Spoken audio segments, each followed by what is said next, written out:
এই পৃথিবীর মধ্যে সফল কে জাননি? এই দুনিয়ার কোন মানুষকে যদি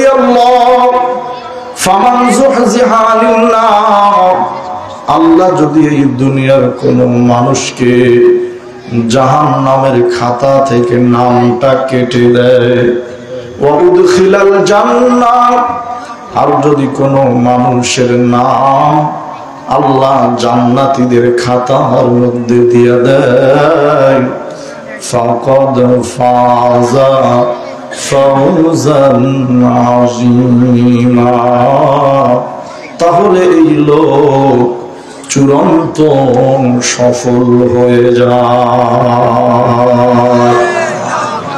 ও বন্ধু, তুমি এই দুনিয়ার টাকা পয়সা যশ ক্ষমতার পাওয়ারকে সফলতার মাপকাঠি মনে করেছিলাম।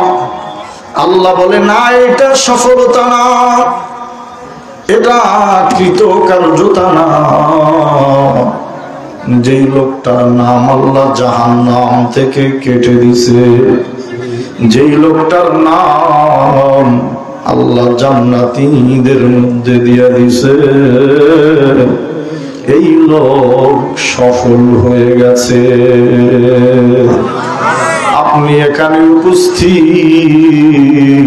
আমি আপনার কাছে জানতে চাই, এই মুহূর্তে যদি আপনার আমার ডাক এসে যায়, আমি আপনাকে বলছি ভাই, আপনি নিজেই আপনার বিচার করেন, আপনি জান্নাতি না জাহান্নামী।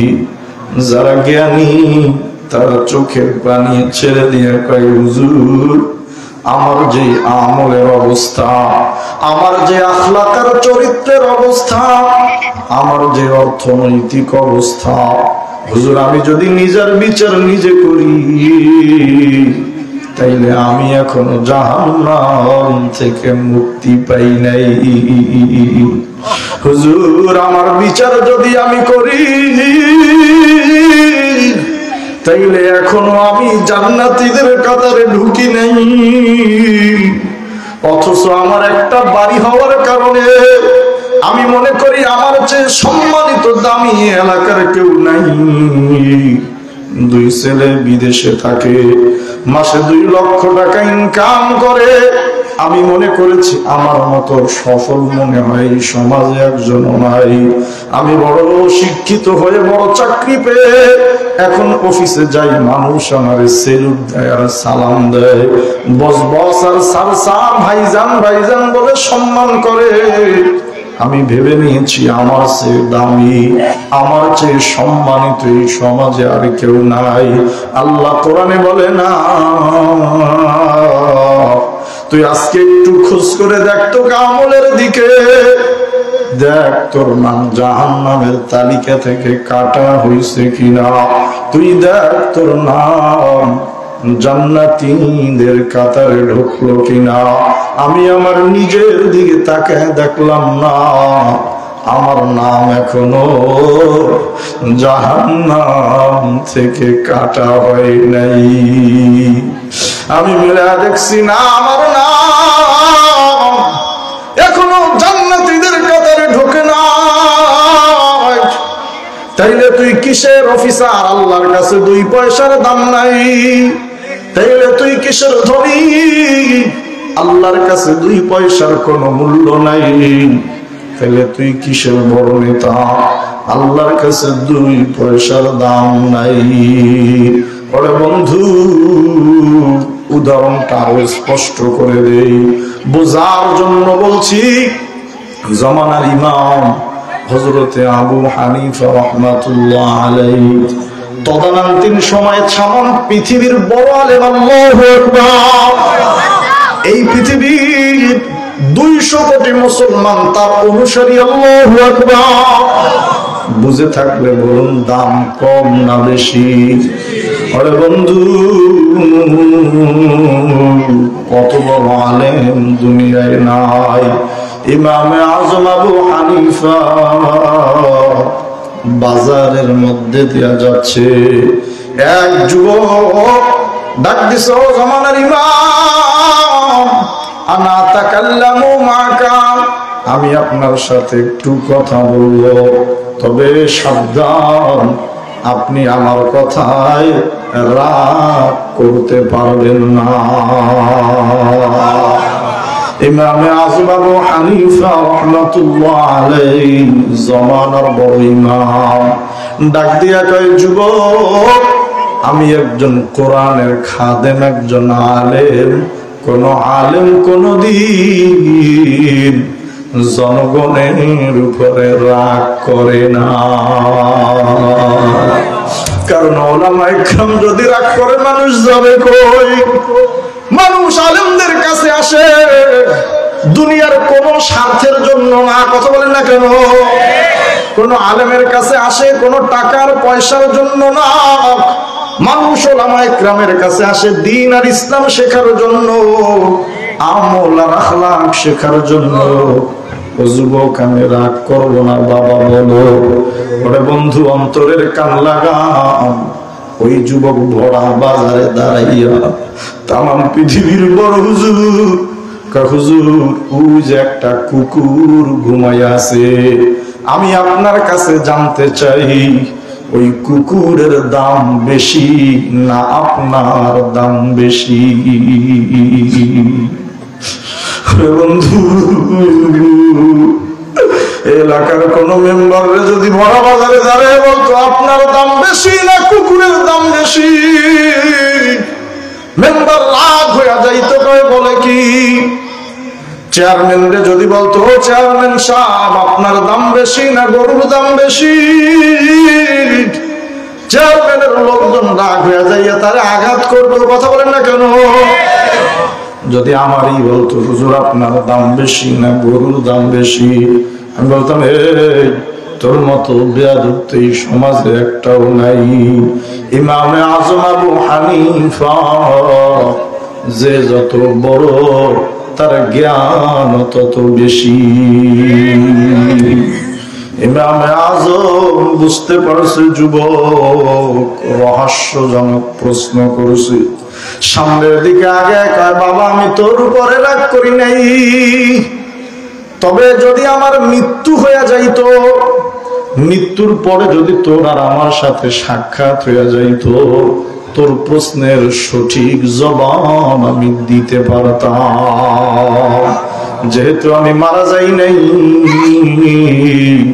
মৃত্যুর পরে আর তোর সাথে দেখাও হয় নাই, এরপরেও তুই আমার কাছে জানতে চাইছো কুকুর ভালো না আমি ভালো?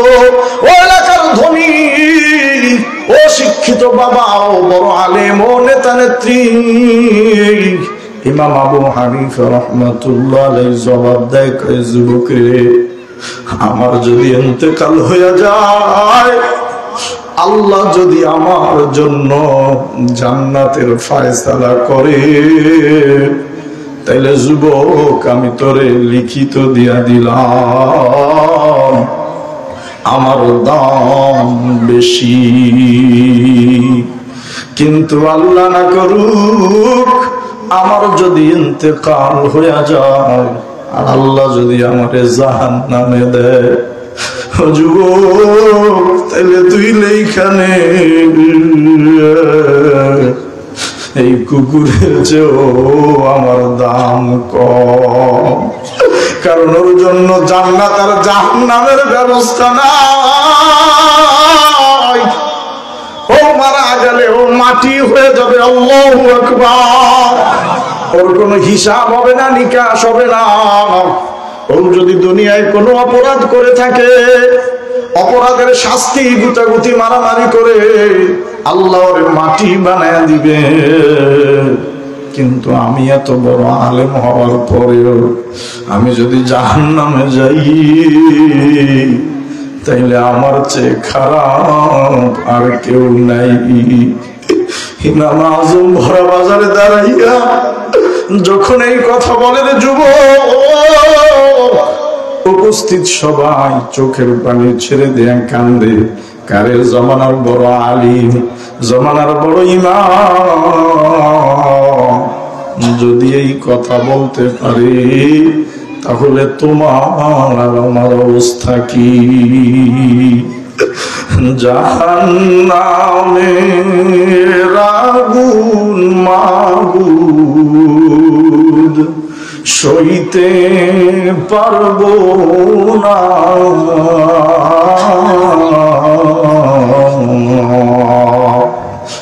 দুনিয়াতে নৌকা দাইয়া আখেরে কাঁদাইও না। আজরাল যেদিন ধরা দিবে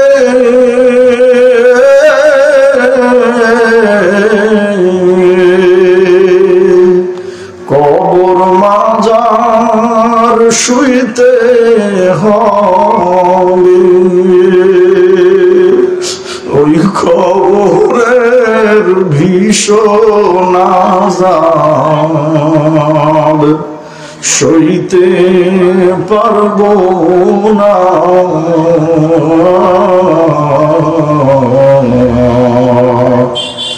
দুনিয়াতে নৌকা দাইয়া আখেরে কাঁদাইও না। ওরে বন্ধু, বুঝমানের জন্য ইশারাই যথেষ্ট। তুমি আমি একটা বিল্ডিং বানাইয়া মনে করছি আমার দাম বেড়ে গেছে, অথচ এলাকার কত বিল্ডিং ওই বিল্ডিংটারে ফালাইয়া ওই বাগানে ঘুমাই আছে। তোরা আমার বড় ভাই বিদেশে যায় কিছু টাকা পয়সা ইনকাম করে বড় বাড়ি কিছু জায়গা জমি রেখে মনে করছো সফল, অথচ এরকম অনেক ধনী এই আসার পথে রাস্তা পারে ঘুমায় আছি। তোরা আমার এখনো হুশ হয় নাই। আমার মনে আছে চরমনার মরহুম পীর সাহেব রাহমাতুল্লাহ আলাইহি, আরো আগে তখন আমরা ছোট, এক মাহফিলে আসছে, মাহফিলে এসে হুজুর বুজুর্গ মানুষ বসছে, বসেই দেখি চোখের পানি ফেলে কাঁদতেছে। সবাইকে হুজুর ওয়াজ করবেন না, কান্দেন কেন? কারে আমি আজকে যখন বাসা থেকে বের হয়েছি দেখি আমার স্ত্রী রান্না করে, আমি বিদায় নেওয়ার জন্য তার সামনে গিয়েছি, দেখি পাকের ঘরে বসে বসে সে কাঁদতেছে। আমি ভাবছি মনে হয় পাকের ঘরের ধোয়া তার চোখে গেছে, এই জন্য মনে হয় আমি সে কাঁদতেছে। আমি আগে গেলাম, বিবি কি ব্যাপার, এই পাকের ঘরে কান্না করো কেন? তোমার চোখে কি ধোয়া গেছে নাকি? হুজুর বলতেছে আমার বিবি আমাকে বলতেছে না, ধোয়া আমার চোখে যায় নাই, আমি শুকনো লাকড়ি শুকনো চলাই মাত্র চুলায় দিয়েছি, এই চলার ভিতর একটু পানি নাই, কিন্তু এই চলা যখন চুলার মধ্যে দিলাম ওই পাশে যখন আগুন লেগে গেছে, দেখি উপরের অংশ দিয়া পানির মতো বুদবুদ করে কি যেন বের হয়। আগুনের ওই পাওয়ার এই শূন্য কাঠ সহ্য করতে পারে নাই। ও পর্দাহালের মা, কোনদিন তো এরকম ভাবি নাই। আল্লাহ বলে মানুষ আজকে থেকে সাবধান হয়ে যা। সূরাতুত তাগাবুনের ভিতরে আল্লাহ কয় শোন, এই লাকড়ি তুই চুলাই দিলে এক পাশে যখন আগুন লেগে যায় অন্য পাশ দিয়া আগুনের এই পাওয়ারের কারণে দেখবি পানির মতো কি যেন নির্যাস বের হয়ে যায়। এ বান্দা শোন, আল্লাহ পাক রব্বুল আলামিন জাহান্নামে যেদিন আগুন জ্বালায় দিবে, ওয়াকুদুহান নাস ওয়াল হিজারা, সেদিন জাহান্নামের লাকড়ি হবে মানুষের দেহ আর পাথর।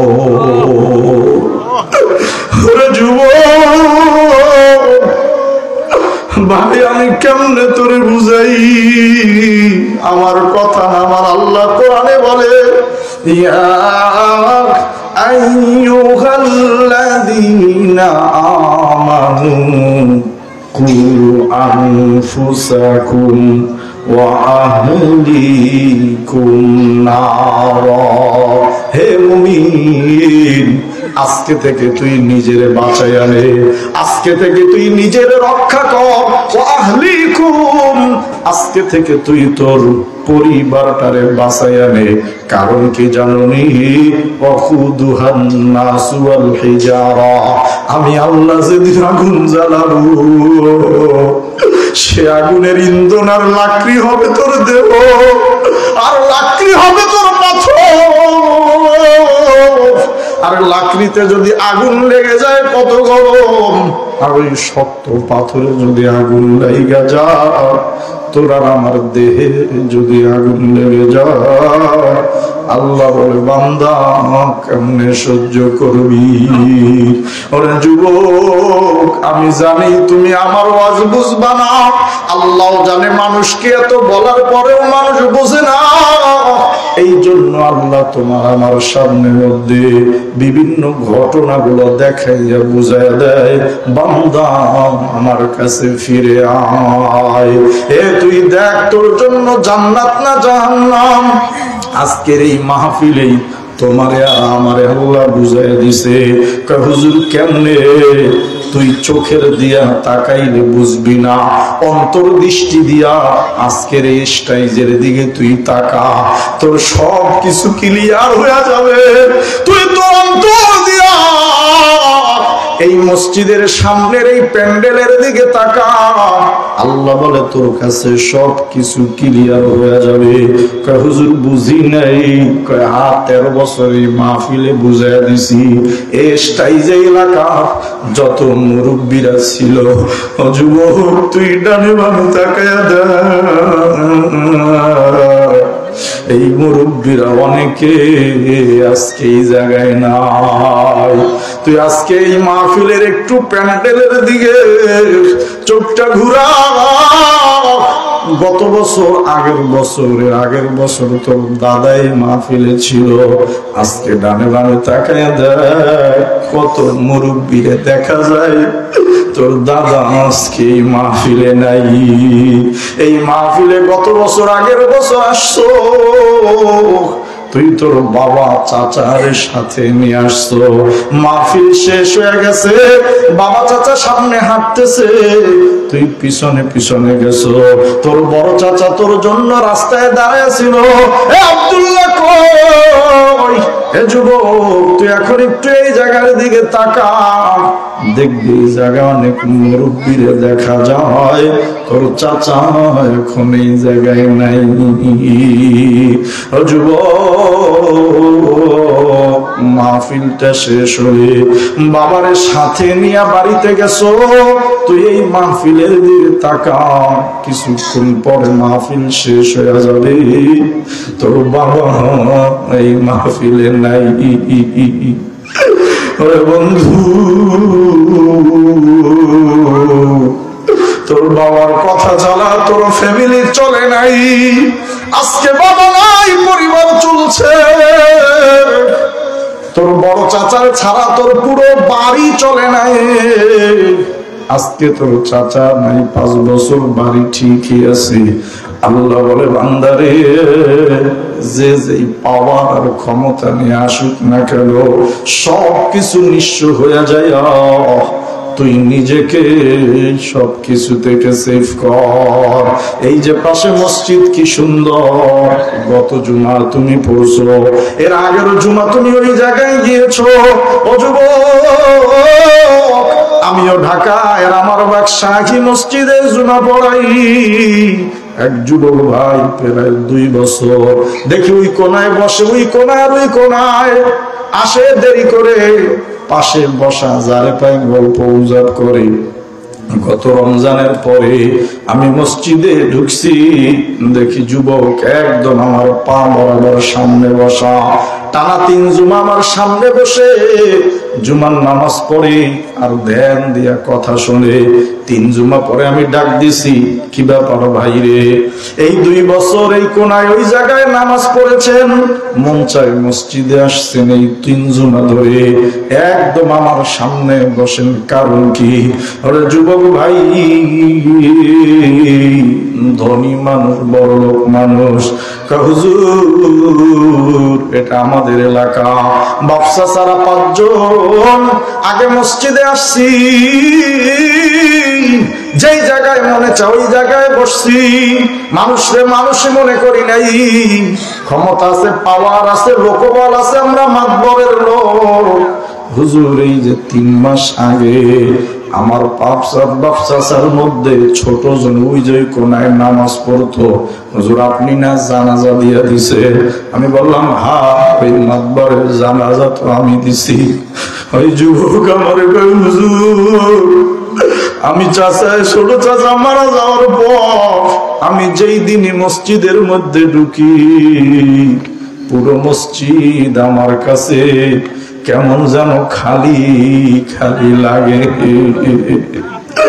হুজুর আগে মসজিদে ঢুকলে মনে হইতো লোক আছে, হুজুর এখন আমি মসজিদে আসি, মসজিদটা আমার কাছে খালি খালি লাগে। হুজুর যারা সামনের কাতারে ছিল, হুজুর এই 2 মাস আগে আমি একদিন জুমায় মসজিদে ঢুইকা সামনের কাতারে কোনার দিকে তাকাইছি, দেখি চাচা যেই জায়গায় ছিল চাচা নাই। এলাকার যেই সকল মুরব্বীদের সাথে আমি দুষ্টমি করছি, হুজুর একদিন আমি মসজিদে ঢুইকা তাকায় দেখি সামনের কাতারটা খালি। হুজুর আমি বাসায় গিয়ে খানা খাইতে বসছি, আমার আর ভালো লাগে না। আরে সামনের কাতারে চাচা ছিল, দাদা ছিল, বাবা ছিল, মসজিদটা আগের মতো আছে, ইমাম সাহেব আগের জনই আছে, আমার আপন জন অনেকে নাই। হুজুরের পরে সিদ্ধান্ত নিছি আমি সামনের কাতারে বসবো। আরে যুবক, এই শুক্রবার তুমিও মসজিদে আগে আসছো, এলাকার কত মুরব্বীর গামছা ধরে টান দিছো, কত দুষ্টমি করছো, মজা করছো, তুমি এখনো মসজিদে যাও, তারা অনেকে আজকে নাই। মসজিদে চাচারা ছিল, বড় ভাই ছিল, যেই কোনার দিকে তাকাইতা দাদারে দেখা যাইতো, ওই কোনায় তাকাইলে চাচারে দেখা যাইতো, ওই কোনায় আব্বা ছিল। তুমি তো এখনো মসজিদে যাও, মসজিদ আগের মতো আছে, তারা অনেকে আজকে নাই। আল্লাহ বলে বান্দারে, আমি তোরে প্রত্যেক দিন বুঝাই দিছি, কিন্তু তোর মধ্যে বুঝ আসে নাই। কবি ফারাজদা সাহিত্যিক মানুষ, কবি মানুষ, আমি উচ্চ শিক্ষা অর্জনের জন্য আমি আমার গ্রাম ছেড়ে দিয়া আমি আর এক দেশে গেছি লেখাপড়া করার জন্য। আমি 2 বছর পরে উচ্চ শিক্ষা অর্জন করে কবি ফারাজদা বলে আমি নিজ গ্রামে ফিরে আসছি। আমি এসে আমি সিদ্ধান্ত নিলাম, যেই স্যার আমি পড়া না পারলে মারতো, আমি সিদ্ধান্ত নিলাম আমি উচ্চ শিক্ষা অর্জন করে আমি আমার ওই স্যারের কাছে আগে যাব। আমি স্যারকে গিয়ে বলবো, স্যার দেখেন আমি উচ্চ শিক্ষা অর্জন করে আসছি। কবি ফারাজদা বলে আমি উচ্চ শিক্ষা অর্জন করে গ্রামে ঢুকে আমার স্যারের বাড়িতে গেছি। আমি গাড়িতে গিয়া দেখি দরজাটা বন্ধ। ডাক দিছি, স্যার বাড়িতে আসেননি? আমি আপনার ছাত্র ফারাজদা আসছি। কই দেখি ভিতর থেকে মহিলা কণ্ঠের আওয়াজ। আমার স্যারের স্ত্রী আমার বলে, বাবা তোমার স্যারের সাথে সাক্ষাতের জন্য তুমি আসছো, তোমার স্যার তো 1 বছর আগে দুনিয়া থেকে বিদায় নিয়ে চলে গেছে। কবি ফারাজ ডাক বলে, আমি আয়েশা স্যারের কবরের সামনে দাঁড়াইছি স্যার, আমি পড়া না পারলে না আপনি আমারে মারতেন, আপনি আমারে বকা দিতেন, ওই সময় আপনার উপরে আমার রাগ ছিল, এখন আমি কত শিক্ষা অর্জন করে আসছি আপনি দেখে যাইতে পারেন না। কবি ফারাজ ডাক বলে, আমার কাঁধে বইয়ের ব্যাগ, আমি ব্যাগ নিয়ে বাড়িতে গেছি, আমি ভাবছিলাম বাবা মা আমারে দেখা খুশি হয়ে যাবে। আমি বাড়িতে ঢুকছি 2 বছর পর, মোবাইল নাই, টেলিফোন নাই, কিছুর যুগ না। ওরে যুবক, আমার আব্বা আমার মা আমার দেখা খুশি না, আমার আব্বা আমার কাছে আইসা কান্দে, ফারাজ ডাক, বাবা তুই লেখাপড়া করে আসছো, এই বাড়ির সবচেয়ে বেশি যে খুশি হইতো তোর দাদা 6 মাস আগে দুনিয়া থেকে চলে গেছে, ওই যে তার কবর দেখা যায়। কবি ফারাজ ডাক বলে, আমি বইয়ের ব্যাগ রেখে দিয়া আমি রাস্তার মধ্যে হাঁটতেছি, আর হাঁটতে হাঁটতে কান্দি, জুরতু বালাদি বাদা আইয়ামিন কাসীরাতিন কাসীরা ফাকাদতু সাদিকি ওয়াল বিলাদু কামা হিয়া। কবি ফারাজ ডাক বলে, আমি বইয়ের ব্যাগ বাড়িতে রাইখা আমি রাস্তা দিয়ে হাঁটতেছি, আর আমি পাগলের মতো বলতেছি, আরে আমি কয়েকদিন পর আমি আমার গ্রামে আসছি, এসে দেখি ফাকাদতু সাদিকি, আমি আমার অনেক আপনজনরে হারাইছি, কিন্তু আমার গ্রাম যেমন ছিল তেমন আছে, ওই রাস্তাঘাট যেমন ছিল তেমন আছে, স্কুল যেমন ছিল তেমন আছে। কবি ফারাজ ডাক বলে, আমি দেখি আমার অনেক আপনজন এখন আর নাই। আমি প্রেমের কবিতা লেখছি, আমি উপন্যাস, নাটক, সিনেমা লেখছি, এখন আমার ভিতর থেকে প্রেমের কবিতা বের হয় না। আমি কবিতা লেখছি, ফাকাদতু সাদিকি ওয়াল বিলাদু কামা হিয়া। আরে আমি 2 দিন পরে আসছি, এসে দেখি আমার গ্রাম আগের মতো আছে, কিন্তু আপনজন নাই। ওরে বন্ধু, আজকে এলাকায় 13 বছর ধরে মাহফিল হয়, এই মাদ্রাসার যারা জমিদাতা, এই মসজিদের যারা জমিদাতা, আজকেও অনেকেই আমাদের মধ্যে নাই, দুনিয়া থেকে চির বিদায় নিয়ে চলে গেছে। হ্যাঁ হ্যাঁ, ওই মাদ্রাসা আগের মতো ঠিকই আছে, মাহফিল আগের মতো ঠিকই আছে, বক্তা আসছে, প্যান্ডেল আছে, কালবাট হয়েছে, কিন্তু আমি ডানে বামে তাকায়া দেখলাম আমার অনেক আপনজন নাই। আমি ডানে বামে তাকায়া দেখি আমার ভাই মাহফিলে নাই, আমি ডানে বামে তাকায়া দেখছি আমার চাচারা কেউ চারপাশে নাই, আমি ডানে বামে তাকায়া দেখছি আমার আব্বা এই মাহফিলে নাই। সংসার সংসার কইরা ববে গো, করলি না বন্দেগি,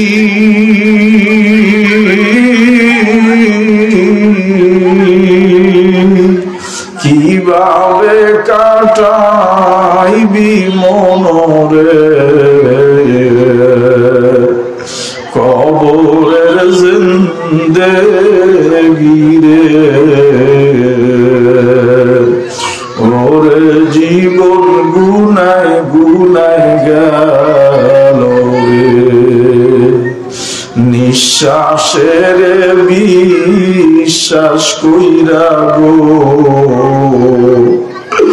বাদলাম বাড়ি ঘর,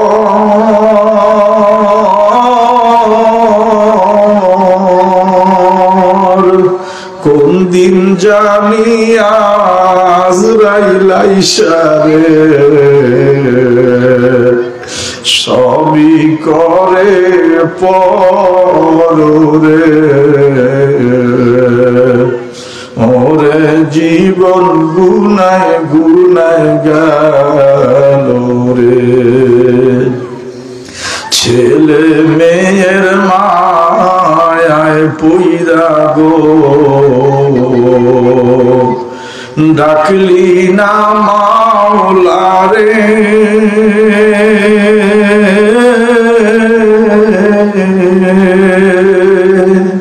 কি জানি কি উপায় হইবে রে, অন্ধকার কবরে রে, ওরে জীবন গুনায় গুনায় গেল রে। বাড়ির পাশে পুকুর পারে গো, বাড়ির পাশে বাঁশের ঝাড়ে গো, বাদলাম বাঁশের ঘর,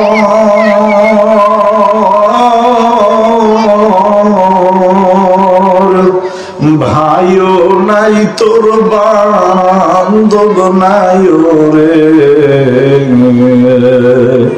কে লইবে খবর রে, ওরে জীবন গুনায় গুনায় গেল রে। সংসার সংসার কইরা ভবে গো, করলি না বন্দেগি,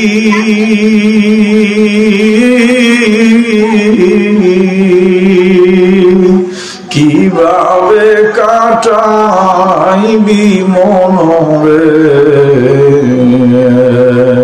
কবরের জিন্দেগি রে, ওরে জীবন গুনায় গুনায় গেল রে।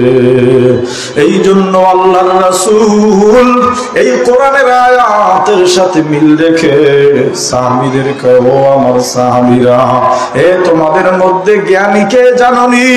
আল্লাহর রাসূলের সাহাবী ডাক দিয়া বলে, ইয়া রাসূলুল্লাহ, আমাদের মধ্যে যে লেখাপড়া করে উচ্চ শিক্ষা অর্জন করেছে, যত ধনী হয়ে গেছে, বড় নেতা হয়ে গেছে, আমরা ভাবছি সেই হইল আমাদের মধ্যে জ্ঞানী। আল্লাহর রাসূল বলে, না, আল কাইসু মান দানা নাফসাহু ওয়া আমিলা লিমা বাদাল মাউত। রাসূল কয়, জ্ঞানীকে জানোনি? যেই লোকটা নিজেকে আত্মশুদ্ধি করছে, যেই লোক দুনিয়ার সমস্ত অপকর্ম থেকে, দুনিয়ার সমস্ত গুনাহ থেকে এই নিজের আত্মাটাকে পবিত্র করে নিছে, এবং মৃত্যুর পরে যেই জিনিসের সে সম্মুখীন হবে, ওই মৃত্যুর পরের জন্য সে আমল করছে, ওই লোকটা হইল জ্ঞানী।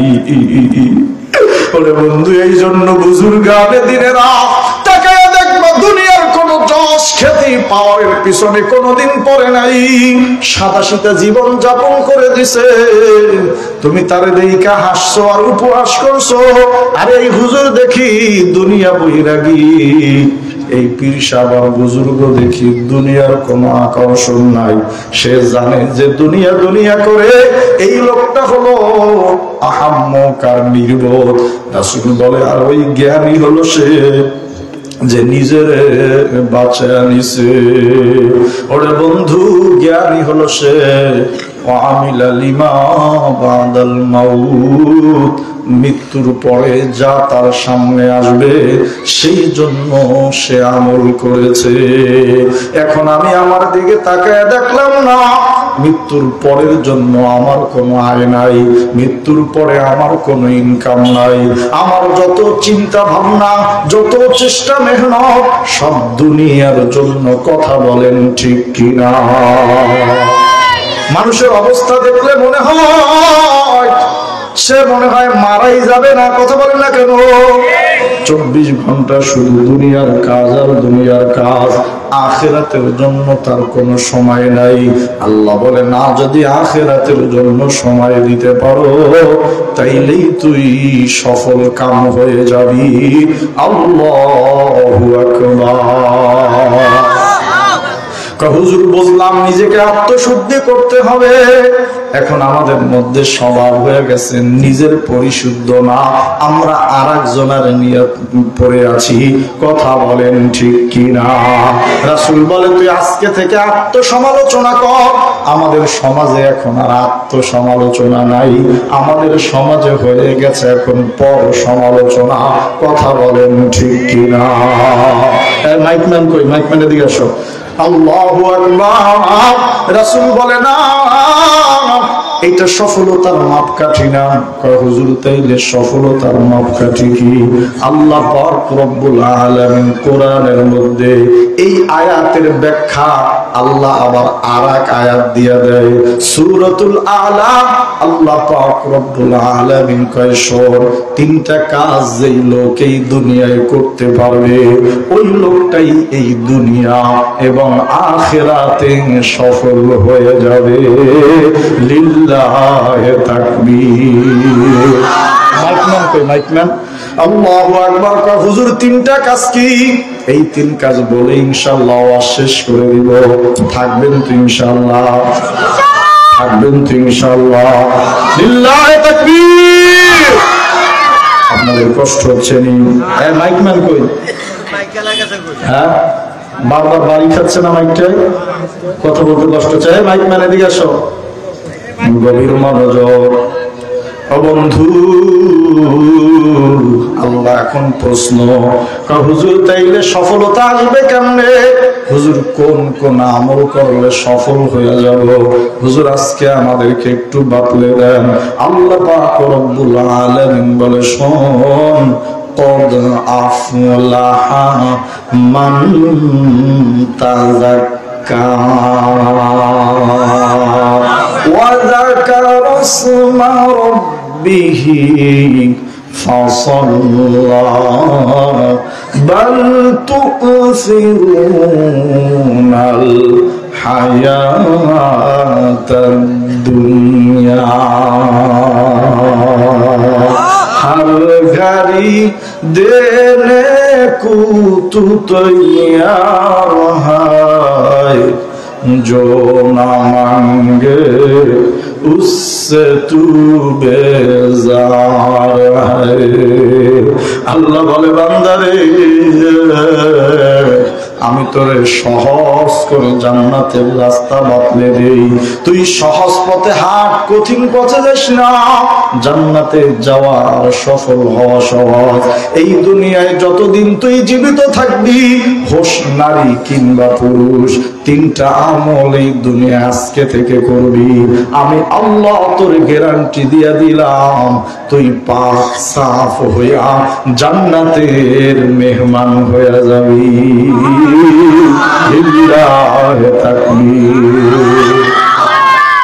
আরে বন্ধু, হুজুর 1 নম্বরে কি?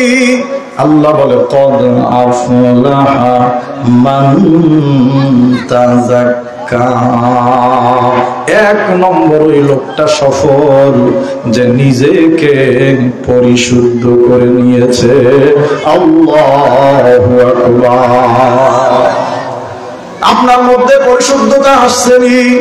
হুজুর না, আমার মধ্যে পরিশুদ্ধতা আসে নাই। কথা বলেন না কেন? আমি যদি এখন নিজের দিকে তাকাই, দেখি না পরিশুদ্ধতার ধারে কাছেও আমি নাই। আমি আমার মাথার দিকে তাকাইলে দেখি না আমি এখনো শুদ্ধ হই নাই। আমি আমার দাড়ির দিকে তাকাইলে দেখি আমি এখনো পরিশুদ্ধ হই নাই। আমি আমার লেবাসের দিকে তাকাইলে দেখি না এখনো আমার লেবাস আর শরীরের গঠন রাসূলের সুন্নত অনুযায়ী হয় নাই। কথা বলেন ঠিক কিনা? যুবকের অবস্থা এমন কঠিন, দেখলে মনেই হয় না মুসলমান। কথা বলেন না কেন? ভুল বলছি, মিথ্যা বলছি, বাড়ায় বলছি? না না না, আল্লাহ বলে সফল ওই ব্যক্তি, জান্নাতি ওই লোক যেই লোক নিজেকে পরিশুদ্ধ করে নিছে। সুবহানাল্লাহ। আমার যুবকরা, আমার মধ্যম বয়স্করা, আমার মুরব্বীরা এখনো পর্যন্ত পরিশুদ্ধ হয় না। কবে হব? হুজুর সময় আছে তো। কথা বলেন ঠিক কিনা? প্রশ্ন করলাম সময় কবে? প্রশ্ন করলাম সময় কবে? হুজুর জীবন তো আরো পড়ে আছে। নাউজুবিল্লাহ। জীবন তো তোমার আরো পড়ে আছে। এই গ্যারান্টি তোমারে দিছে কে? কথা বলেন ঠিক কিনা? এই জন্য তুমি আজকে থেকে পরিশুদ্ধ হইয়া নিজেকে পূত পবিত্র বানাইয়া আল্লাহর জন্য রেডি করবা। আল্লাহ বলে 1 নম্বরে কাজ হলো আজকে থেকে নিজেকে একদম পূত পবিত্র বানায়া ফেলাবা। কদ আফলাহা মান তাযাক্কা, ওই লোক সফল যে নিজেকে পরিশুদ্ধ করে নিছে।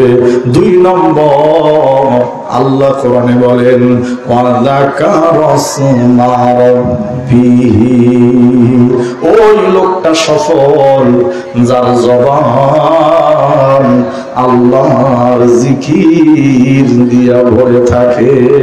সুবহানাল্লাহ। ওরে বন্ধু, হুজুর বলেন কি? এই জবান আল্লাহর জিকিরে ভরে থাকলে সফলতা আসে। আল্লাহ পাক রব্বুল আলামিন বলে, হ্যাঁ, এই যে তোর ছোট্ট একটা জিহ্বা, এই জিহ্বার দাম আল্লাহর কাছে বেশি। আল্লাহর রাসূল বলে, আমি মেরাজে গেলাম, ইত্তলাতু ফিন্নার, আমি জাহান্নামের মধ্যে উকি দিলাম।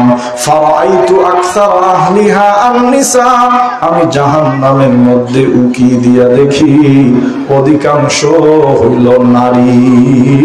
নাউজুবিল্লাহ। আর দেখি একাংশ হইল পুরুষ। আমি জিবরাইলকে জিজ্ঞেস করলাম, জিবরাইল, ঘটনা কি? জাহান্নামের মধ্যে নারীদের সংখ্যা বেশি কেন? আর এই যে পুরুষরা এখানে আসছে, এরা কারা?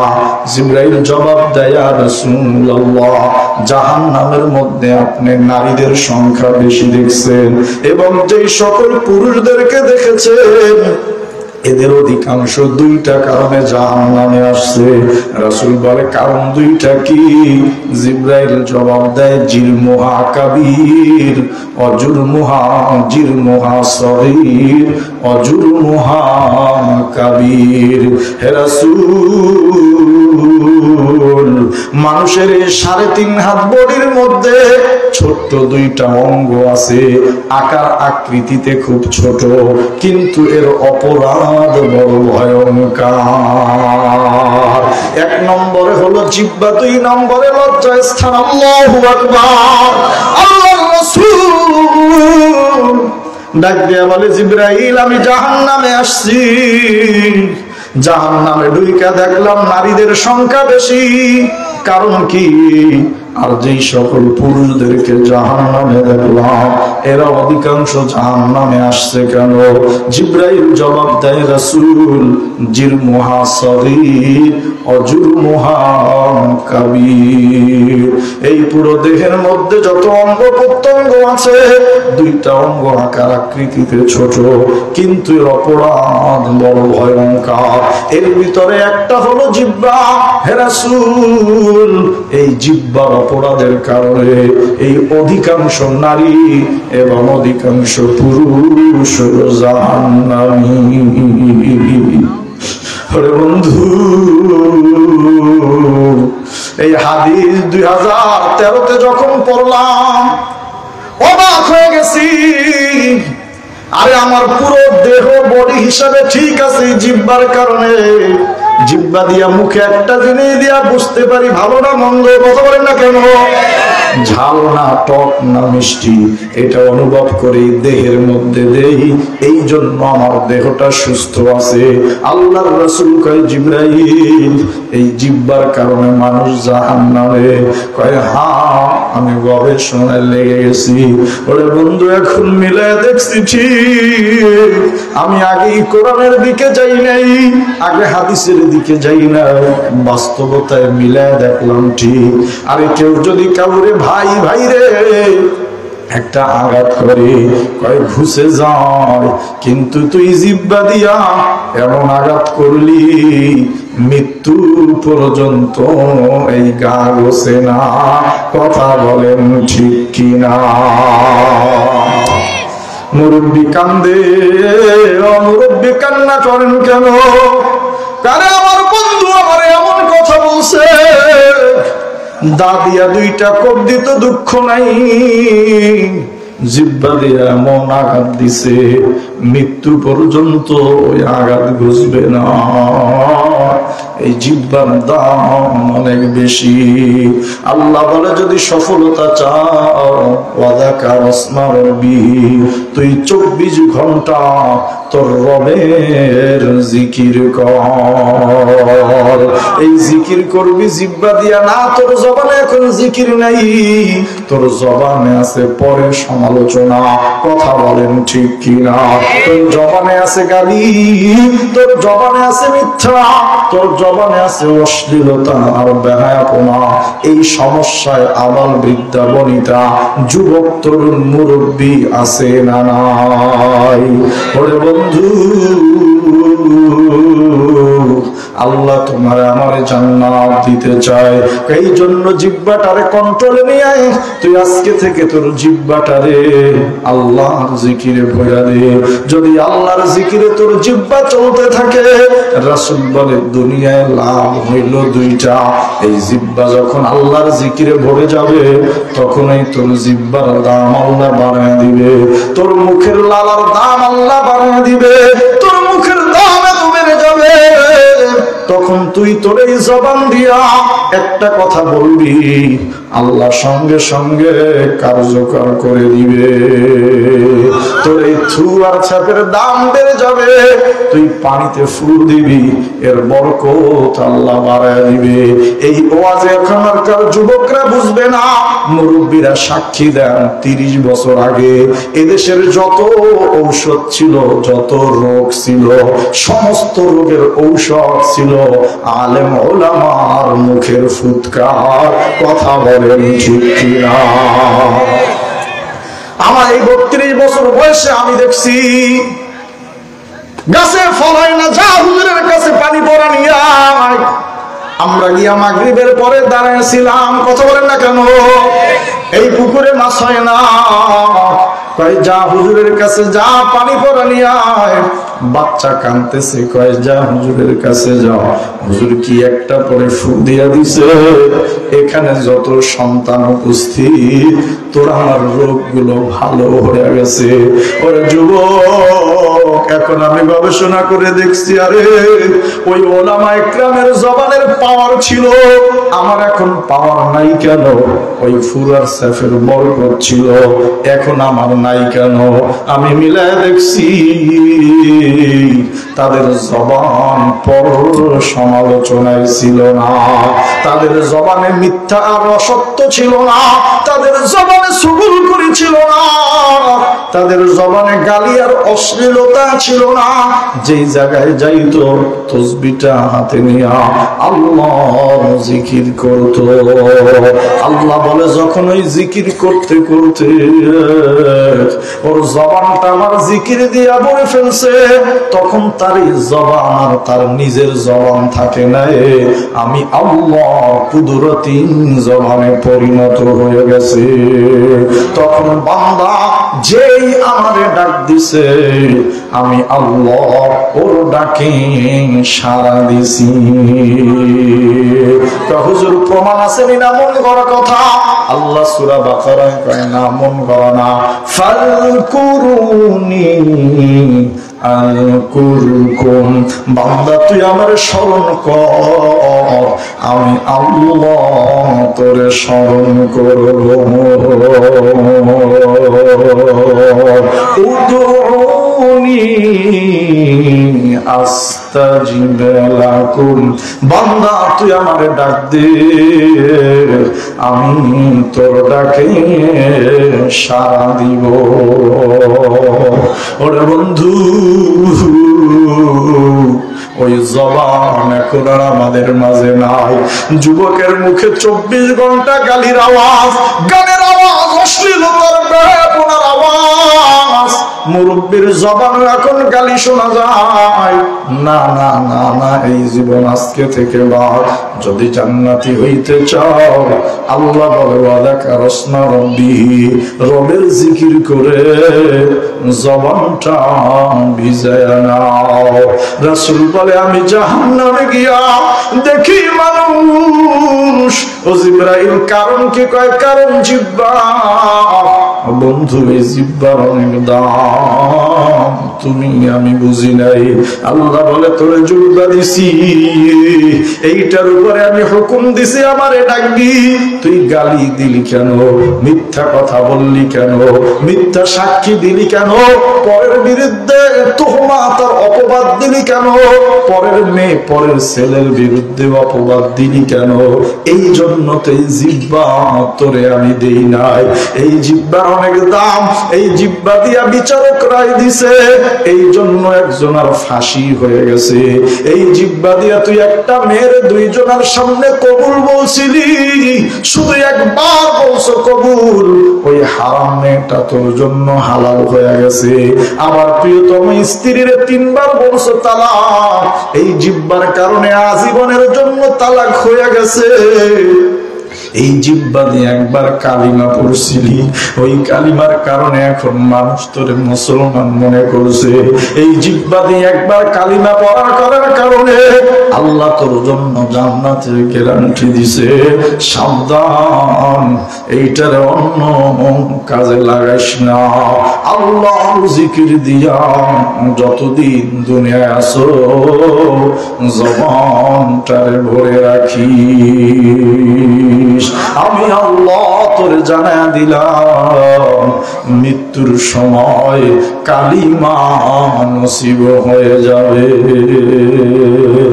ওরে বন্ধু, আমি ভেবে দেখছি কথা তো ঠিকই, এটার কত দাম এই জিহ্বা দিয়া। তুই তোর বাবারে বাবা বলে ডাক দিছো, বাবা খুশি হয়ে গেছে। এখানে যারা নতুন বাবা হয়েছে, ছোট্ট বাচ্চা মোবাইলে যখন বাবা বলে একটা ডাক দিছে, যুবক একা একা খুশিতে কান্না করেছে। আমিও নতুন বাবা হয়েছি, মেয়ে যখন বাবা বলে ডাক দিছে, পৃথিবীর সমস্ত আনন্দ আমার মাঝে আসছে।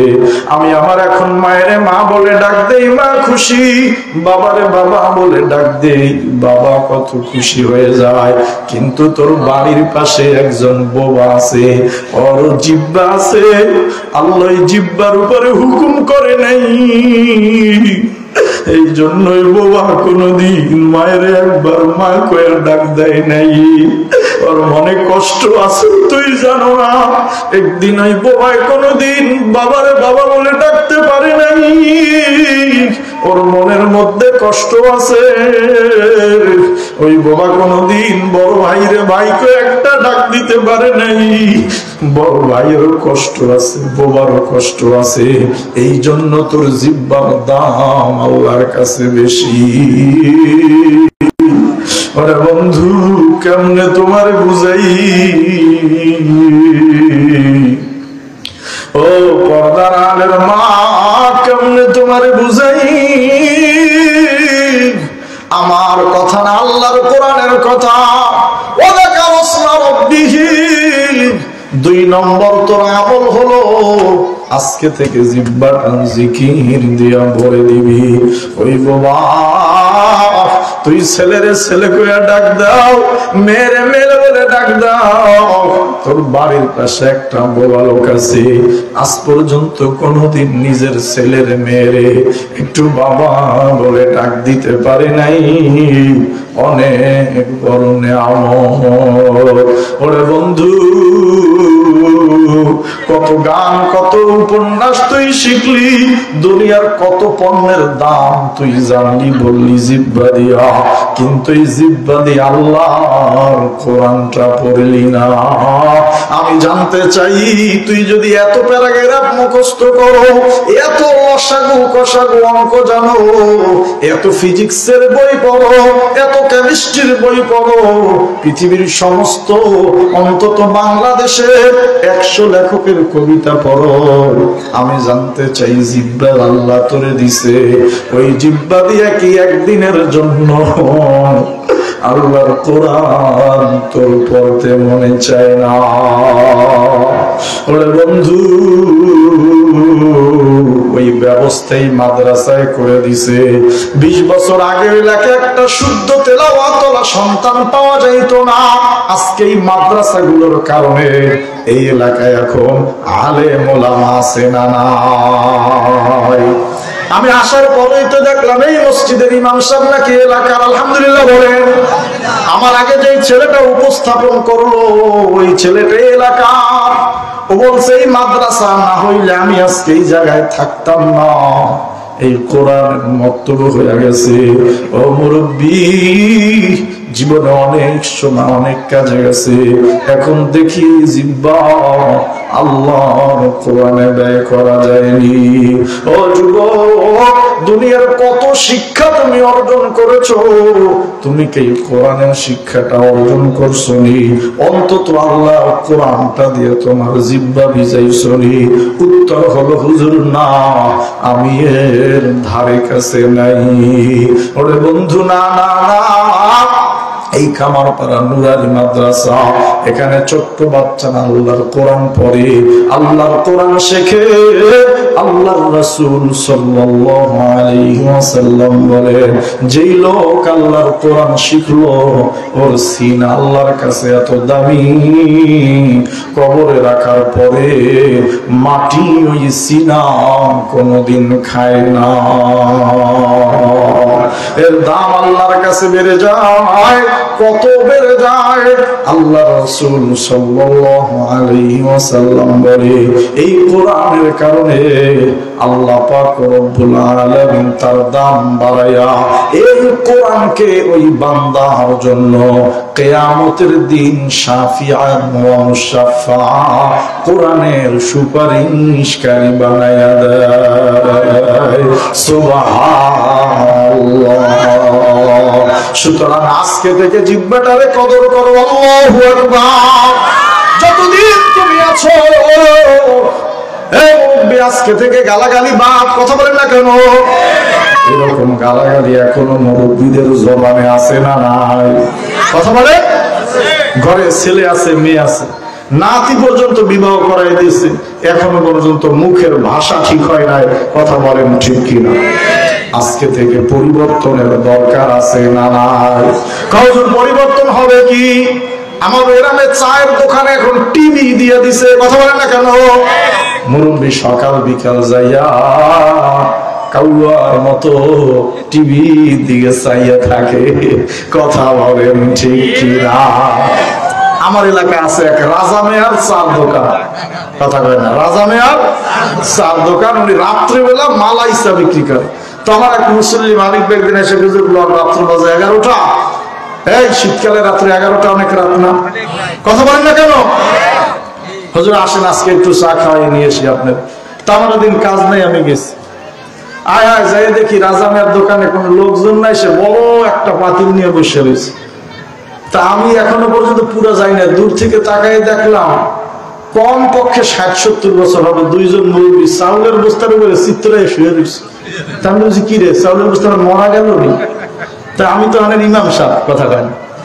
আমি রাজা মেয়ারকে কি হয়েছে এনে আসে আর হুজুর একটু কোনার দিকে চাইয়ে দেন। আমি কোনার দিকে চাইয়ে দিই, ড্যান্স চলতে আছে। নাউজুবিল্লাহ কয় না কেন? মুরব্বী রাত 11টার সময়, কয়টার সময় বাড়িঘর সব ছাইড়ে দিয়া টিভির দিকে আঁক করে চাইয়ে রয়েছে। কথা কয় না আছে না? নাউজুবিল্লাহ। ও বন্ধু, আল্লাহর রাসূল কয় সফলতা চাও, 2 নম্বরে জবান আল্লাহর জিকিরে বিজয়া দাও। সুবহানাল্লাহ। এখন এক গ্রুপকে হুজুর জিকির আস্তে করবো না জোরে? আমি কই তোর মতো বাটপাত এই মাদারীপুরে একজনও নাই। কথা বলেন ঠিক কিনা? ও জিকির করেই না, কথা বলেন না কেন? ও এসে জিগায় জিকির আস্তে না জোরে?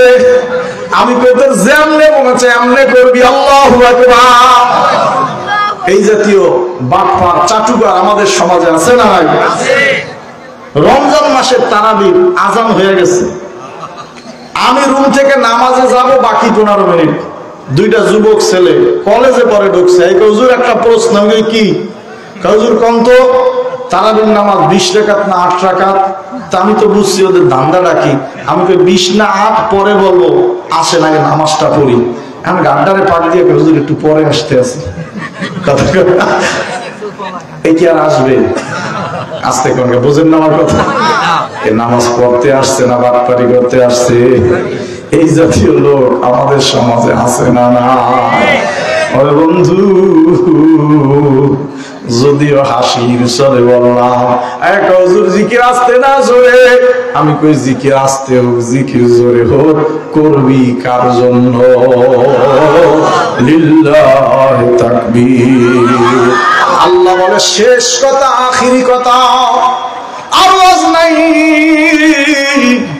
আল্লাহ কোরআনে 3 নম্বরে বলে আর একটা আমল শিখা দিয়া যায়, যতদিন দুনিয়া আছো কইরা নিও, সফল কাম হয়ে জান্নাতে চলে যাবা। 3 নম্বর আল্লাহ বলে আমল হলো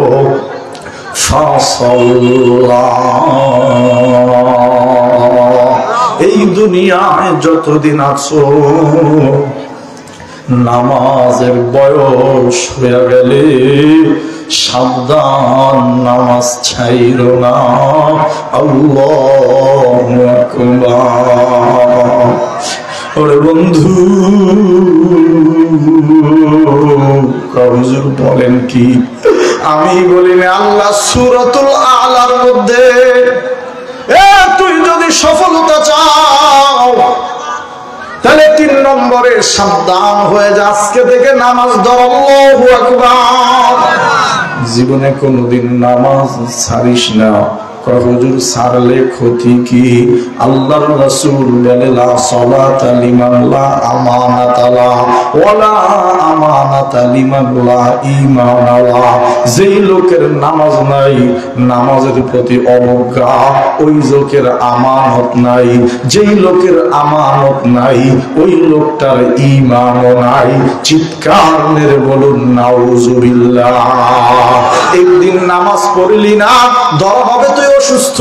2 দিন পড়লি না, ধরা হবে তুই অসুস্থ। কিন্তু মাসের পর মাস তোমার নামাজ নাই, ধরা হবে নামাজের প্রতি অবজ্ঞা। কথা বলেন ঠিক কিনা? ওরে বন্ধু, আল্লাহর রাসূল কয় না না না, নামাজের দাম আল্লাহর কাছে এত বেশি। মানুষ যদি বস্তু তাহলে ঘর সংসার দুনিয়ার সব কিছু রেখে দিয়া মানুষ নামাজে দাঁড়ায় যাইত। ওরে বন্ধু, তুমি আর আমি তো গুনাহগার। এক ওয়াক্ত নামাজ পড়নিয়া আর এক ওয়াক্ত নামাজ পড়লেই আল্লাহ বলে এক ওয়াক্ত নামাজ আর এক ওয়াক্ত নামাজের মাঝখানে যত অপরাধ আল্লাহ ক্ষমা করে দেয়। কথা বলেন ঠিক কিনা? একটু জিকির করি সুবহানাল্লাহ, আলহামদুলিল্লাহ, লা ইলাহা ইল্লাল্লাহ, জোরে সুবহানাল্লাহ আলহামদুলিল্লাহ লা ইলাহা ইল্লাল্লাহ। এই কি হয়েছে ওই জায়গায়? এখানে মাহফিল চলতেছে, আপনাদের এত সুন্দর পরিবেশ নষ্ট করছে কারা? এই আমরা মুরব্বীরা দিকে আসি, মাহফিলটা নষ্ট হয়ে যাবে। আমরা ভিতরে আসি ইনশাআল্লাহ। আপনাদের কষ্ট হচ্ছে নাকি? আপনাদের কষ্ট হচ্ছে? আর বেশি সময় নেব না ইনশাআল্লাহ, আমরা বসি। এই আমরা দিকে আসি ইনশাআল্লাহ। এই ঝামেলা করে কে? আহা, আমরা ভিতরে আসি ভাইজান, আমরা ভিতরে চলে আসি, আমরা ভিতরে চলে আসি। আমরা কেউ যাবো না ইনশাআল্লাহ। আল্লাহ কবুল করুন, সবাই বলেন আমিন। আমাদের কষ্ট হচ্ছে নাকি? হ্যাঁ, সব সুন্দর জায়গায় শয়তান আছে না নাই? কথা বলেন না কেন? এত সুন্দর পরিবেশে কি ঝগড়া হয়, মারামারি হয়, রাগ হয়? এই মজলিস আজকে কান্না দিয়ে ভরে গেছে না? কথা বলেন না কেন? রহমত নাজিল করছে কে? দুই হাত তুলে বলেন কে? আল্লাহ পাক রব্বুল আলামিন। কোরআনে কারিমার মধ্যে শেষ বয়ান, আল্লাহ বলে বান্দারে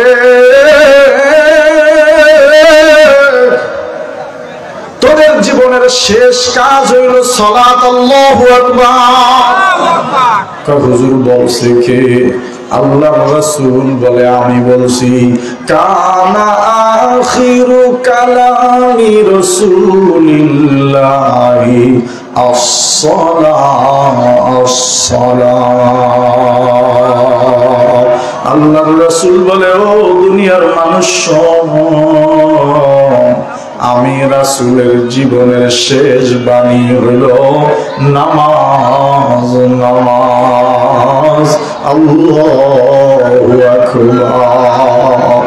ওরে বন্ধু, তোমার আমার বয়স হয়ে গেছে 40 বছর, এখনো অনেক নামাজ আমাদের থেকে ছুটে গেছে। কথা বলেন ঠিক কিনা? এখনো পর্যন্ত মসজিদে আসলে হুজুরের সাথে নামাজ পাই না, হুজুরে গিয়া রুকুর মধ্যে পাই। কথা বলেন ঠিক কিনা? এরপরে এসে হুজুর মসজিদের 3 তলার ছাদ ঢালাই দেওয়া লাগবে। আমি মিয়া আসর নামাজ পড়লাম আপনাকে মসজিদে, মানুষ পেলাম না 4 জন, 3 তলার ছাদ ঢালাই দিয়ে কি করবেন? আমার ওকে আপনি বুঝবেন না, আপনি তো আইছেন আটবার দিন। কথা কেন? কি বার দিন? আমি কি তাহলে 8 বার? কি 8 বার হলো শুক্রবার, 3 তলার ছাদ বাদ দিয়া রাস্তায়ও মানুষ দাঁড়ায়। কথা বলেন না কেন? এই সমস্যা সারা বাংলাদেশে আছে না নাই? আমি কারণ কি করে? শুক্রবার সবার ছুটি। আমি সভাপতি সাহেব, এটাও মিথ্যা কথা। শুক্রবার যত লোক বাড়িতে থাকে এর চেয়ে বেশি ফজরে থাকে। কথা বলেন ঠিক কিনা? তাহলে ফজরে মুসল্লি কই? আছে তো। কে আছে? আমাদের এলাকার যত দাদা আছে এরা সব ফজরের মুসল্লি। কথা বলেন না কেন? নাতি একটাও নাই। ভুল বলছি? বারে বলছি? এলাকার যত অকার্যকর মুরব্বীরা রাগ করতেছেন, যত রিজেক্ট, যত মাজা ব্যথা, পায়ে ব্যথা, গাড়ে ব্যথা মুরব্বীরা আছে, এরা সবাই ফজরের মুসল্লি। কথা বলেন ঠিক কিনা? শুক্রবার চাইয়া দেখি মাশাআল্লাহ যুবকদের ধাক্কায় মুরব্বীরা সামনে যাইতে পারে না। সারা সপ্তাহ মসজিদে খালি, নামাজ পড়ার মানুষ নাই। মাশাআল্লাহ শুক্রবারে দেখি লোকের অভাব নাই। কথা বলেন না কেন? যাইতো আবার সবার শেষে রুকুতে পাই ইমাম। ওরা কিসের মুসলমান? ওরা কিসের মুসলমান? নামাজেরই কইলে কথা দেখায় কত অজুহাত। পায়ে ব্যথা, মাজায় ব্যথা, আরো ব্যথা গিরাবাত। কথা বলেন। রুকু সেজদা করতে নাকি মাজায় লাগে টান। ওরা শিক্ষিত শয়তান, ওরা শিক্ষিত শয়তান। কথা বলেন ঠিক কিনা? এখন আবার ইদানিং নতুন এক ফ্যাশন বেরিয়েছে, মসজিদের ভিতরে বড় একটা চেয়ার দিয়া উনি নতুন চেয়ারম্যান সাজছে। কথা বলেন না কেন? আপনাদের এই গরু নদীর একটু ওই সাইডে এক মাহফিলে গেছি আমি গত বছর, আয় হায় যাই দিই পুরো এক পাশ চেয়ার আর এক পাশ খালি। তা আমি নামাজ শেষে ইমাম সাহেবের রস করে কই, হুজুর আপনাকে ইউনিয়নের চেয়ারম্যান কয়জন? কয় একজন। আমি আমাদের দেশে ইউনিয়নের চেয়ারম্যান কয়জন থাকে? কথা কয় না একজন না। আমি দিলে আপনাকে এলাকায় চেয়ারম্যান কয়জন? একজনই তো। আমি কই একজন? আপনাদের এক মসজিদই দি চেয়ারম্যান 12 জন। কথা কয় না। এই সমস্যা আছে না নাই? হুজুর এত গরম কথা কই না, কষ্ট পাই। ও বন্ধু, আমি কিন্তু মুফতি, আলহামদুলিল্লাহ বলেন। শেষ পরীক্ষা আমাদের প্রশ্ন, চেয়ারে বসে নামাজ পড়া জায়েজ কিনা? হাদিস পড়লাম, ঘাটলাম, এক জায়গায় একটা হাদিসে দেখি রাসূল বলছে সাল্লু কাইমা ফাইন লাম তাসতাতি' ফাকাইদান ফাইন লাম তাসতাতি' ফাআলাল জামবি তুমিমা। আল্লাহর রাসূল কয় শোন, দাঁড়াই আজকে থেকে নামাজ পড়বি। আল্লাহু আকবার। যদি দাঁড়াইতে সক্ষম না হও তাইলে বসে নামাজ পড়বি। লা তুসাল্লি আলাল কুরসি। আল্লাহর রাসূল বলতে পারতো ইজলিস আলাল কুরসি, চেয়ারে বসে নামাজ পড়িস না। রাসূল বলে যদি দাঁড়াইতে সক্ষম না হও বসে নামাজ পড়ো। ফাইল্লাম তাস্তাতি, যদি বসতেও সক্ষম না হও ফালাল জামবি তুমি ইমা, তাইলে আজকে থেকে তুই শুয়া শুয়া ইশারায় নামাজ পড়বি। এরপরে ও চেয়ার ব্যবহার করিস না। হুজুর আমি যে মক্কায় দেখে আসলাম, এ মক্কায় তো এখন ড্যান্স হয়। ওই মক্কা মদিনা আমাদের দলিল না, দলিল হলো কোরআন। আল্লাহু আকবার। এই সৌদি আমাদের দলিল না। সৌদির যারা রাষ্ট্র শাসন করে এরা তো আমেরিকার দালালি করে। কথা বলেন না কেন? এই জন্য তারা আমার দলিল না। হুজুর দলিল কি? দলিল হলো কোরআন, দলিল হলো হাদিস। আরে যুবক, আমি তোমার এই কথাটা বুঝানোর জন্য 5টা মিনিট সময় নেব, হবে তো ইনশাআল্লাহ। আল্লাহর রাসূল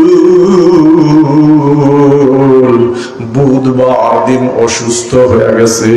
ও যুবক, প্রচন্ড জ্বর আর মাথা ব্যথা। আমার থেকে দলিল নাও, দেখো মেলেনি। আল্লাহর রাসূল প্রচন্ড মাথা ব্যথার জ্বরে একবার বেহুশ হয়ে যায়, আরেকবার নবীজি সুস্থ হয়ে ওঠে। ওরে যুবক, প্রথম দিন চলে গেছে। আল্লাহর রাসূল ফজর আর যোহরে বৃহস্পতিবার একা একা কোন রকম হেঁটে হেঁটে মসজিদে গিয়েছে। আসর আর মাগরিব আল্লাহর নবী একাও যাইতে পারে না। ওরে বন্ধু, পৃথিবীর সবচেয়ে শক্তিশালী মানুষ, যেই নবীর জীবনের সব গুনাহগুলো মাফ, যেই নবী মাসুম, যেই নবী জান্নাতে না গেলে জান্নাতের গেট খুলবে না, ওই নবী আসর আর মাগরিবের সময় একা একা হেঁটে আর মসজিদে যাইতে পারে না। যারা হজ আর উমরায় গেছেন তারা জানেন যে রিয়াজুল জান্নাহ এটার সাথেই নবীর রওজা, যেইটা নবীর রওজা ওইটাই নবীজির রুম। আল্লাহর নবী আজান হইলে নিজের রুমের ভিতরে সুন্নাত করে এরপরে মসজিদের দিকে আসতেন। ঘটনা বড় দীর্ঘ। বৃহস্পতিবার দিন আল্লাহর নবী আসর আর মাগরিবে একা একা হেঁটে মসজিদে যাইতে পারে না। 2 জন সাহাবীরে ডাক দিলেন। 2 জন সাহাবী এসে আল্লাহর নবীর বাহুর নিচে কাঁধ দিয়ে দিলেন। হাদিসের মধ্যে আসছে আল্লাহর রাসূল একদিন পরে বুধবার অসুস্থ হয়ে গেছে। বৃহস্পতিবার এত অসুস্থ নবী হেঁটে হেঁটে মসজিদে যাইতে পারে না। 2 জন সাহাবীর কাঁধের উপরে ভর দিয়া এরপরে মসজিদে গেছে। ওরে বন্ধু, আমি আপনার কাছে জানতে চাই, এই খামারপাড়া এলাকায় এত সুস্থ লোক কেউ আসেনি যে 2 জনের কাঁধের উপরে ভর দিয়া মসজিদে গিয়েছে? আল্লাহর রাসূল সাইয়্যিদুল মুরসালিন দুইজনার কান্দের উপরে ভর দিয়া মসজিদে গেছে। মসজিদে গিয়া নবী চেয়ারে বসে নাই, আল্লাহর নবী মাটিতে বসে গেছে। নবীর সময় চেয়ার খাটছিল, নবী বসে নাই। আল্লাহর নবী অসুস্থ, বসে বসে নবী নামাজ পড়ালেন। আল্লাহু আকবার। ও যুবক, যারা নামাজের কোনো গুরুত্ব দাও না, মুরব্বি, এখনো নামাজের গুরুত্ব আপনার কাছে আসে নাই। আল্লাহর রাসূল মাগরিবের নামাজ পড়াইয়া রুমের ভিতরে চলে গেছে। এদিকে এক কান দুই কান করে এই কথা গোটা মদিনায় ছড়ায় গেছে যে নবী ভীষণ অসুস্থ। আসর আর মাগরিব দুইজনের কান্দের উপরে ভর দিয়া নবীজি আসছে। ওরে বন্ধু, এই কথা যখন গোটা মদিনায় ছড়ায় গেছে, সমস্ত সাহাবীরা পেরেশান। হাদিসের মধ্যে আসছে এশার নামাজের সময় সর্বোচ্চ 7 কিলোমিটার দূর থেকে সাহাবীরা আসছে মদিনায় নবীর পিছে নামাজ পড়বে। শুনছে নবীজি আসর মাগরিবে দুইজনের কান্দের উপরে ভর দিয়ে আসছে। তাইলে কি আল্লাহ নবী আর বেশি দিন বাঁচবে না? তাইলে কি নবীর পিছনে আমাদের নামাজ পড়ার সৌভাগ্য হবে না? ওরে বন্ধু, আল্লাহর নবীর সব সাহাবী তাদের জীবনের চেয়ে নবীকে বেশি ভালোবাসতো। যখন এই সংবাদ মদিনায় পৌঁছে গেছে, সাহাবীরা সারাদিন কাজকর্ম করে ক্লান্ত শরীর নিয়ে সন্ধ্যার সময় যে যেইভাবে পারছে মসজিদের নববীতে এসে হাজির। ঘটনা বড় দীর্ঘ, সবার মনে আশা আল্লাহর নবী মসজিদে আসবে, নবীর পিছনে আমরা নামাজ আদায় করব। ওরে আল্লাহর নবী মা, আর তুমি আমি যদি মুসল্লি হইতে পারতাম, নবীর সাথে যদি রুকু দিতে পারতাম, রুকু কবুল, জান্নাত ওয়াজিব। আল্লাহর রাসূল যদি ইমাম হইতো, তুমি আমি যদি মুসল্লি হইতাম, ওই সিজদা কবুল। যেই নবীর আল্লাহ 100 পুরুষের শক্তি দিছে, ওই নবী অসুস্থ, দুইজনার কান্দের উপরে ভর দিয়া মসজিদে আসছে। সাহাবীরা মনে মনে ভেবেছিল মনে হয় আল্লাহর নবী আর বেশি দিন বাঁচবে না। হাদিস বড় দীর্ঘ। সাহাবীরা এশার নামাজে আইসা পুরো মসজিদ ভরে গেছে। যারা হজ আর উমরায় গেছে তারা জানে মসজিদে নববীর সাথেই নবীর রওজা, যেইটা ছিল নবীর রুম, নবী ওই জায়গায় থাকতো। ওরে যুবক, তোর পা দুইটা আগায়া দে ভাই, তোর চেয়ে আল্লাহর নবীর দাম বেশি। যেই নবীর গুণমাফ, ওই নবী এশারের আজান হয়ে গেছে। বেলালের আজান শুনলেই আল্লাহর নবী সুন্নত আদায় করে পর্দাটা সরাইয়া মসজিদে এসে নামাজ পড়াইতো। আজান হয়ে গেছে, না নবী আসে না। অনেক সময় হয়ে গেছে, না আল্লাহর নবী আর আসে না। হযরতে আবু বকর নবীর সাথে সম্পর্ক হলো 3টা। একদিকে আল্লাহর নবীর উম্মত, আর একদিকে নবীর 13 বছর বয়সের বন্ধু, আর একদিকে নবীর শ্বশুর। সবাই আগে গেছে। আবু বকর বেলাল আজান দিলে নবী রুম থেকে বের হইতো। বেলাল আজান দিয়ে অপেক্ষা করছে, সময় হয়ে গেছে, নবী কেন আসে না? তুমি যাও, ঘরে তোমার মেয়ে আছে।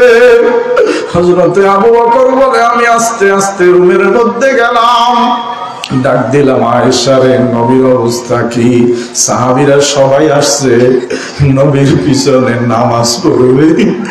আল্লাহর নবীর পিছনে যদি এক ওয়াক্ত নামাজ হয়ে যায়, ওই নামাজ কবুল। আম্মা জান আয়েশাকে আব্বু নবীজি বেহুশ হয়ে আছে, হুঁশ নেই, তুমি একটা কাজ করো, আল্লাহর নবীর সাহাবীদেরকে নিয়া তুমি এশার নামাজে দাঁড়ায়া যাও। হযরতে আবু বকর বলে, আমি বদর দেখছি, উহুদ দেখছি, খন্দর দেখছি, তাবুক দেখছি, কত যুদ্ধ, কত ভয়ঙ্কর পরিস্থিতি আমার উপর দিয়ে গেছে, কিন্তু যেদিন নবীর জীবদ্দশায় আয়েশা আমারে বলছে, আব্বু তুমি সবাই নিয়ে নামাজ পড়াও, এর চেয়ে বড় কঠিন আমার উপরে আর আসে নাই।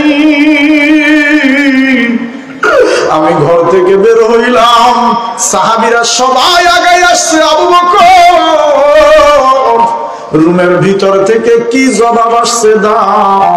হযরতে আবু বকর চোখের পানি ছেড়ে দিয়া কান্দে, ও আমার সাহাবীরা, ও আমার সাথীরা, মনে হয় আল্লাহর নবী আসতে পারবে না, নবীজির হুশ ফেরে না, টাইম ওভার হয়ে গেছে।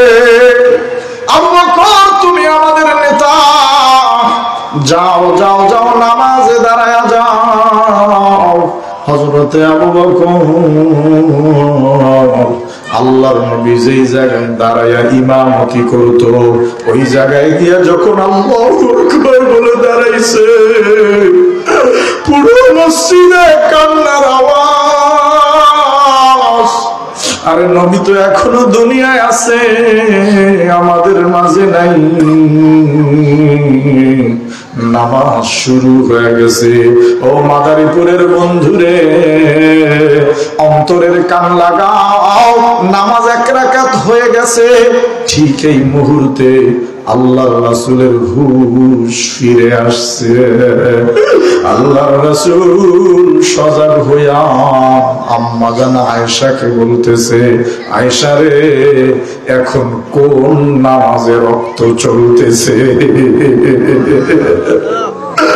আম্মা জান আয়েশা বলে, আমি এখন নবীরে কি বলবো? এই মাত্র আমার বাবা সাহাবীদেরকে নিয়ে নামাজে দাঁড়ায় গেছে। আল্লাহর নবী আয়েশা এখন কোন নামাজে রক্ত চলতেছে? আল্লাহু আকবার। আম্মা জান আয়েশা বলে, ইয়া রাসূলুল্লাহ, এখন এশার নামাজে রক্ত চলতেছে, অনেক সময় হয়ে গেছে, সাহাবীরা আপনার অপেক্ষা করে আমার বাবার ইমামতিতে নামাজে দাঁড়ায় গেছে। আম্মা জান আয়েশা বলেন, আল্লাহর রাসূল আমাকে বলে, আয়েশা রে, নামাজ কি এখন চলতেছে? আমি বললাম হ্যাঁ।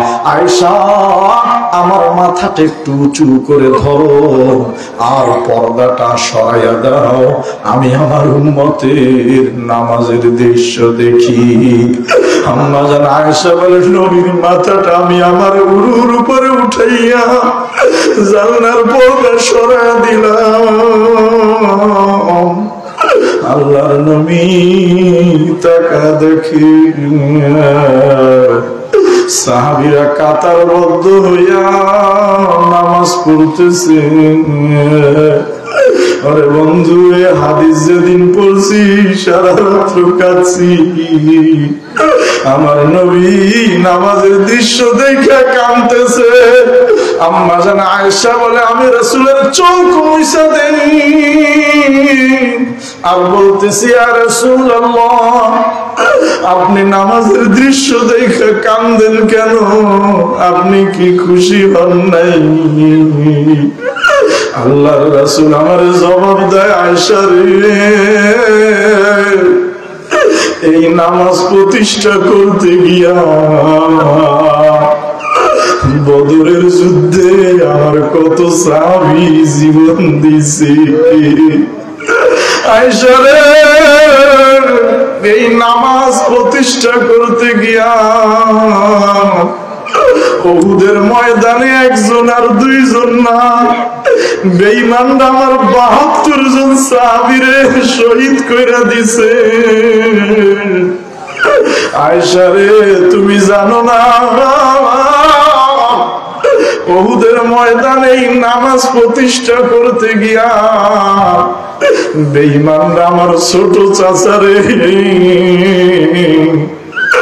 তরবারি দিয়া কোপাইতে কোপাইতে তারা হাত পা গুলো আলাদা করে ফেলছে। ওই সব বেঈমানরা আমার চাচা সাইয়্যিদুশ শুহাদা হযরতে হামজার নাক কান গলা পর্যন্ত কেটে নিয়ে গেছে।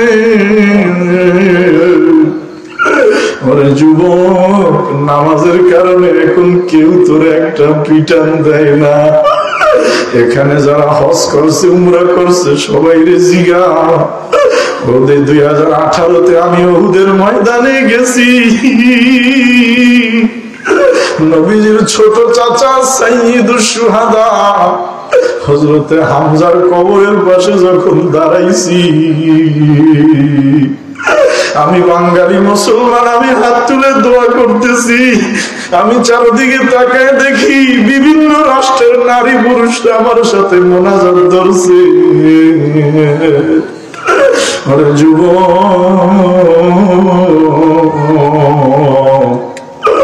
আল্লাহর নবীর একমাত্র ছোট চাচারে বেঈমানরা নাক কান আলাদা আলাদা করে ফেলছে। বেঈমান হিন্দা রাসূলের চাচার কলিজা পর্যন্ত ছিঁড়ে নিজের মুখ দিয়ে চিবাইছে। আল্লাহর নবীর চাচার লাশ দেখা কেউ চিনতে পারে না, নাক কাটা কাল কাটা পুরো শরীর টুকরো টুকরো হয়ে গেছে। নবীর ফুফু হযরতে সাফিয়া ভাইয়ের লাশ দেখার জন্য আসছে। আল্লাহর নবীকে আমার ফুফুরে থামাইয়া দাও, ও সাহাবীরা আমার ফুফুরে ধরে আসতে দিস না, সে তার ভাইয়ের এই লাশ দেখলে মহিলা মানুষ সহ্য করতে পারবে না। ওরে বন্ধু, ইসলাম তোমার আমার কাছে এত সহজে আসে নাই। তোমাদের এই মসজিদে আমি এসা পড়ছি, কেউ আমার বাধা দেয় নাই। কত সুন্দর ব্যবস্থা,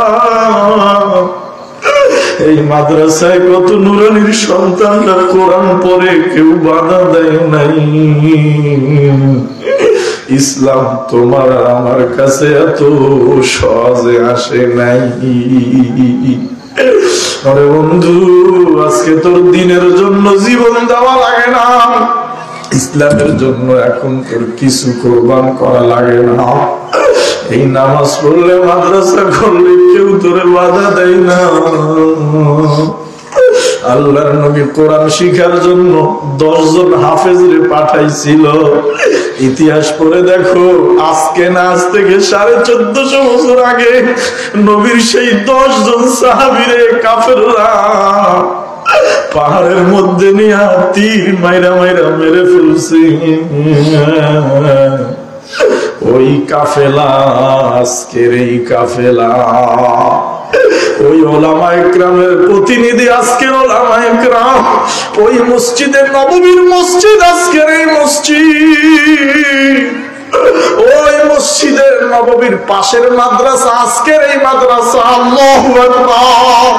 তুমি আজকে মদিনায় যাবা, এই বছর আমি লিখে দিলাম, নবীর রওজার একদম ঠিক পিছনে এখনো পর্যন্ত আছে, যারা হাজী সাহেব সাক্ষী দিয়ে, এখন নবীর যেই রওজা, রওজার ঠিক পিছনে এখনো একটা জায়গা এরকম উঁচু করা। আমি ওখানে গেছি, নামাজ পড়ছি, আমি 2 দিন বুঝতে পারি নাই।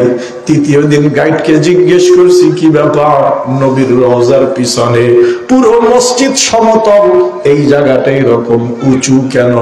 আমারে গাইড কান দেওয়ার হুজুর, এই জায়গাটা হলো মাদ্রাসাতুস সুফা, যেই মাদ্রাসায় আবু হুরায়রা লেখাপড়া করছে, যেই মাদ্রাসায় আবুদুর দুজানা লেখাপড়া করছে। কেন যেন আজকে এই মাহফিলে আইসা আমার মনে হয়েছে ওই রকম একটা দৃশ্য এলাকায় তৈরি হয়েছে। আমি